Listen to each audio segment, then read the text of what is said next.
Many of us expected this to be the final. I was one of them.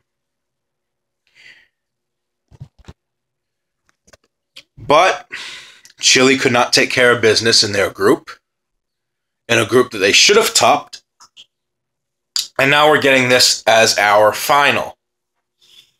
Oh, excuse me, semifinal.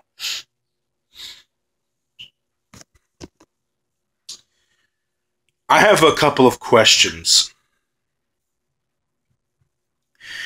Um, I don't know if Chile has an advantage of having played two very difficult games in their group, building up to the semifinal clash, both of which came against Australia and Germany, which both ended in 1-1 draws.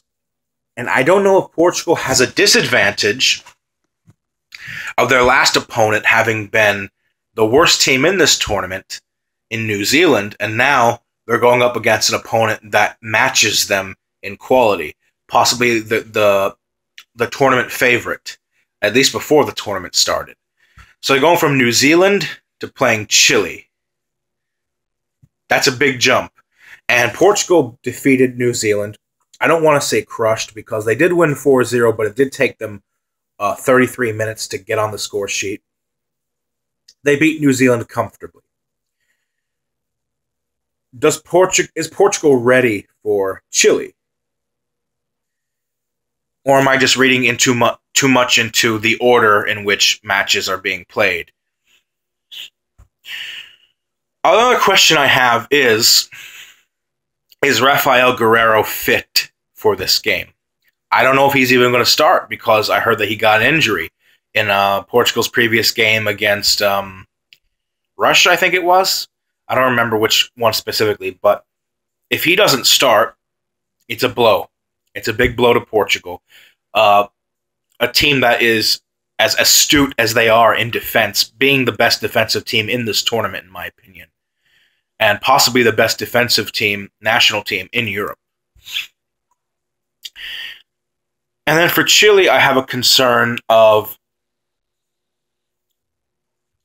is their underwhelming performance in Group B just a sign of them gradually growing into the tournament, or is it a sign of a team that is in decline? Perhaps not as great as we thought it was.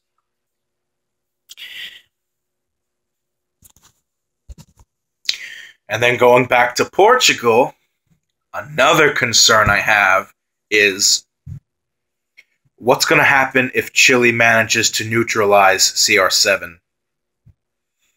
Because I said before that Portugal is not a one-man team, and I firmly do believe that they're not a one-man team. But in this tournament so far, with the exception of the New Zealand game, which shouldn't really count because it is New Zealand, there has been a sort of over-reliance on him.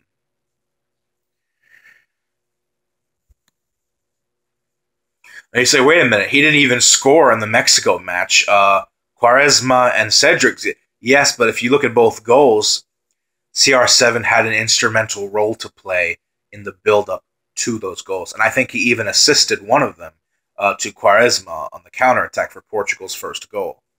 So he is such an important piece to Portugal's goal-scoring prospects that if Chile managed to get him under control, get him under their wing, where are Portugal's other attacking threats up front going forward? Maybe it'll be one of the Silvas, Bernardo Adrian Silva. Maybe we'll see Gelson finally get on the score sheet in this tournament. Maybe Quaresma again. But that's my main concern with Portugal. But going back to Chile again, we're switching around here. My main concern with Chile, and probably the biggest concern I have for both teams, is that for Chile, they seem like a one-trick pony. And what I mean by that is you look at all three of their group games against Cameroon, Germany, and Australia, they've fallen under the same pattern over and over again. And that is starting off the first 10 to 20 minutes, the much better side, creating multiple opportunities to go ahead very early on.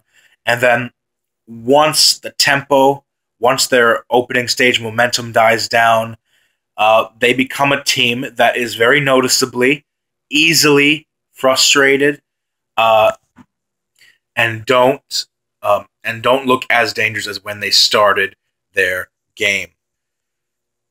Chile is a side where if you just disrupt their rhythm, they look lost.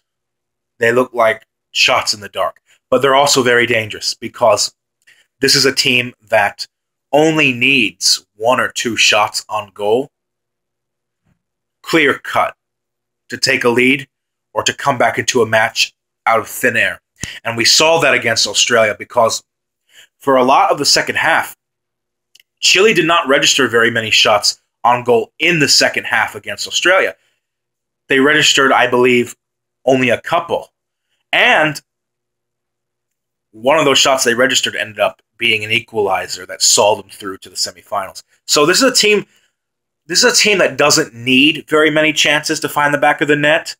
But once you restrict them, once you limit their opportunities, they become very suspect. And they become, I hate to say it, they look a little predictable. You look at the 3 games, again, in their group stages. First 80 minutes that the match against Cameroon, they couldn't score. Cameroon grew into the game, create opportunities of their own. Australia arguably could have had a 2-0 lead at halftime. Germany pretty much neutralized Vidal and Sanchez for most of that second half in their second group game against the Germans. So, I look at Chile and I just think that maybe after the first 30 minutes, their rhythm's going to get disrupted. The tempo is going to die down, and Portugal will figure them out. They'll be found out. And how I see the game unfolding, and I could be wrong, guys. I mean, I'm not an expert. I'm just a guy who watches the game. I just make predictions, and so take what I say with a grain of salt. But how I see this game unfolding is I think Chile is going to create more opportunities to score than Portugal will. I think Chile is going to dominate this game for long stretches of the game itself. But I think Portugal will win. And we know what happens when Vidal and Sanchez are canceled out, because we saw a lot of that in their game against Germany. Because if Ter Stegen doesn't make that goalkeeping error that led to Sanchez's goal in the 6th minute, maybe Germany would have won that match. I don't know. But it's kind of telling that Chile's only goal came from a gross goalkeeping mistake by Ter Stegen. Something about German goalkeepers this tournament, they're all fucking up. Leno, Ter Stegen. But anyway, my scoreline prediction for this match is scoreline.